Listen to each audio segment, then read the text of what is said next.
লাখো লাখো মানুষ এখন একটা চেয়ার রেখে আরাম করছে। ভাই এই চেয়ারটা কি গণভবনের না সংসদ ভবনের? এটা গণভবনে। কেমন লাগছে অনুভূতিটা? এটা আসলে স্মৃতি হিসাবে, মানে এই চেয়ারটা নেওয়া হচ্ছে গণ অভ্যুত্থানের একটা স্মৃতি। হ্যাঁ স্মৃতি হিসাবে।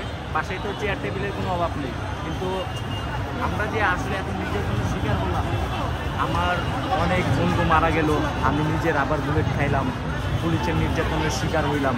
তো এটা একটা ক্ষোভ, একটা স্মৃতি যে আমি নির্যাতনের শিকার হয়েছিলাম, আমাদের মাধ্যমে শেখ হাসিনার পতন হয়েছিল, এটা স্মৃতি হিসেবে নিচ্ছি।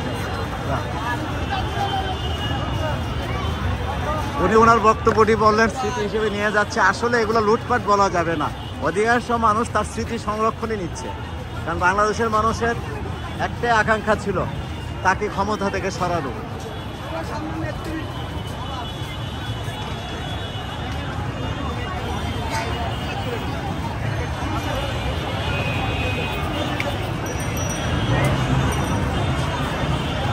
ভাই আপনি অর্ধেক দরজা নিয়ে কি করবেন, আর অর্ধেকটা কোথায়? 9টা ভাগ হয়েছে, 9 ভাগের 1 ভাগ এটা। এখন 9 ভাগের 1 ভাগ দরজা এখন কি কারণে নিচ্ছেন এটা? এটা নিতেছি স্মৃতি হিসাবে, লাগলে আগুন ধরামো রাস্তায়।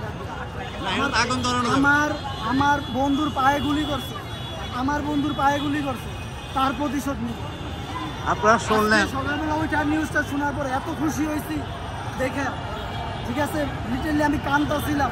আপনারা শুনলেন একটা দরজা, সম্ভবত এটা 9 ভাগের 1 ভাগ। আর গণভবন বা সংসদ ভবনের দরজা অনেক বড় থাকে, তারপরে উনি এটি কষ্ট করে নিয়ে যাচ্ছে। তার বক্তব্য হচ্ছে এটাকে স্মৃতি সংরক্ষণ করা। এই যে মানুষের ক্ষোভ, এই যে মানুষের ভিতর যন্ত্রণা আজকের বহিঃপ্রকাশ ঘটল, বিস্ময়কর এক বিস্ফোরণ। কেমন লাগছে আপনার? আজকে আমার মনে হচ্ছে 1971 সালের স্বাধীনতা দেখতে পারিনি, আজকে তা দেখে মনে হচ্ছে 1971 সালের স্বাধীনতার অনুভবটা।